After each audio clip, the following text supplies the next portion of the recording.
Simply defined, evolution is change over time. But more specifically, it's a change in the genetic makeup of a population over time. A common misconception is that individuals can evolve. While certain individuals may be selected to reproduce and pass on their genes, the actual individual does not evolve. The individual can only change the gene pool of the population's next generation by giving his or her genes to more individuals in the population.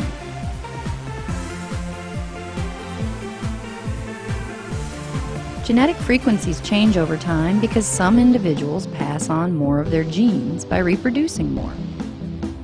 But why do some organisms reproduce more? In order to reproduce, you need to survive. Individuals in a population possess a variety of different traits. Some traits are more beneficial than others in that they help the individuals survive better and therefore have a higher likelihood of reproducing and passing on traits. Or, more importantly, the alleles that are responsible for these traits. Raw pussy like this.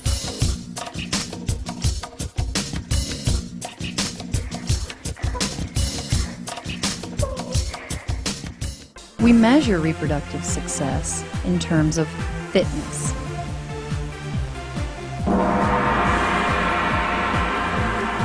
Organisms are said to be more fit or have higher fitness if they have more offspring.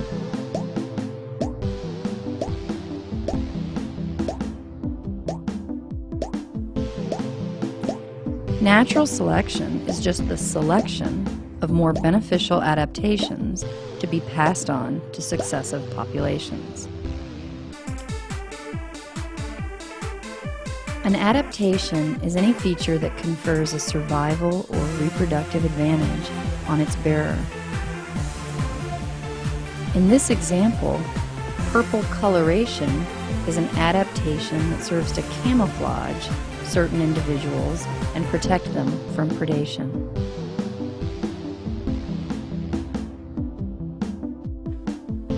Simply put, natural selection is differential reproductive success.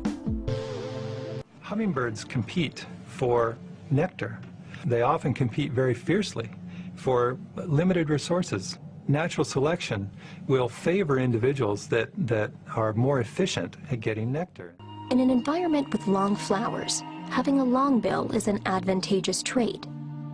Not necessarily the absolute best trait always, just a better one in this environment. Hummingbirds with small bills may not survive, and eventually there will only be hummingbirds with long bills. Over a long period of time, the entire population of hummingbirds adapts to the shape and size of the flowers that exist in that environment. Natural selection is not synonymous with evolution. It is merely a mechanism to explain evolution.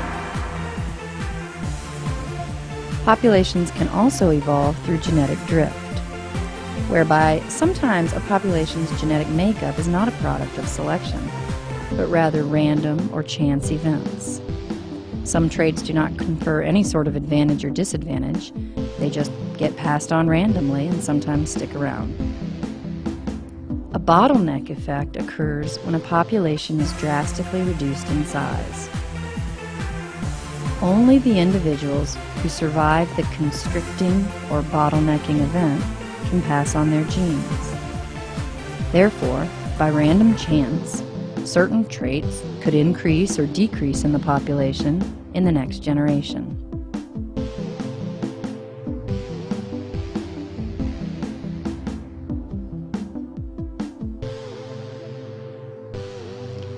When a few individuals become isolated from a population and start their own population, a founder effect may result.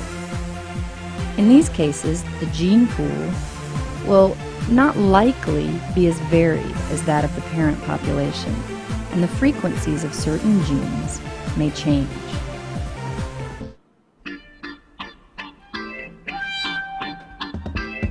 In the 1700s, the island of Pingelap was founded by survivors of a shipwreck.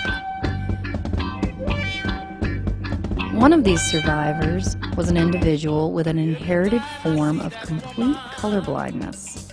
This individual apparently out-survived and out-reproduced his companions. And today on Pingelap, there's a relatively high instance of this form of colorblindness.